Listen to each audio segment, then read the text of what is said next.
When you're laying your fabric out on your table, it's likely that you're going to have more fabric than the width of your table. So be sure and fold it at one end and don't let it fall off the end of the table, because that stretches the fabric and creates more length, and it distorts the fabric after you've cut the pieces. I know you don't want to hear this, but I cut out my knits single layer. It's more work, but it's worth it. What you don't realize is that the grain is very sort of off after you've laundered your knits, and it's difficult to determine the straight of grain. So you want to cut single layers so that you can determine every piece is as precisely cut on the straight of grain as possible.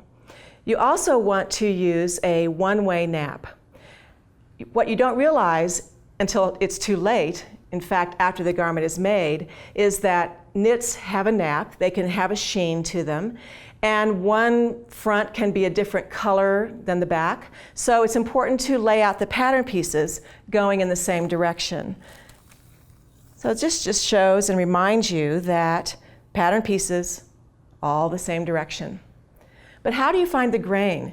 You've put this fabric in the washing machine and it's distorted a little bit. It's really impossible probably to cut it out as precisely on the straight of grain as you would on a woven. But you can do a little bit of work to help. And one of the things that I do is to take a straight edge, some kind of a ruler, and if I really get my bifocals going, I can find a little rib that is the lengthwise rib, and I can very precisely try to lay a ruler along a straight rib and chalk mark a line.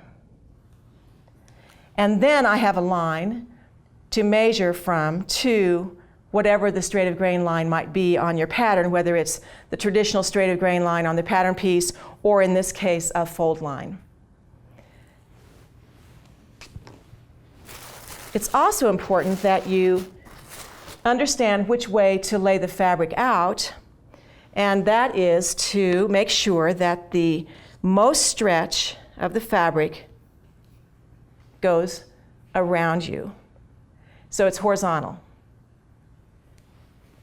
And sometimes after you have laundered a fabric, or even if you haven't laundered it, it comes off the bolt this way, you'll have these really curly, very distorted edges. So what I like to do is to actually remove them. And if you really look at the selvage, sometimes there are some little holes. It's kind of hard to see. You never know. Sometimes they're there, sometimes they're not. But in this case, I can actually see the little holes, which gives me a guideline to cut. I'm using a rotary cutter so that I have a very straight line.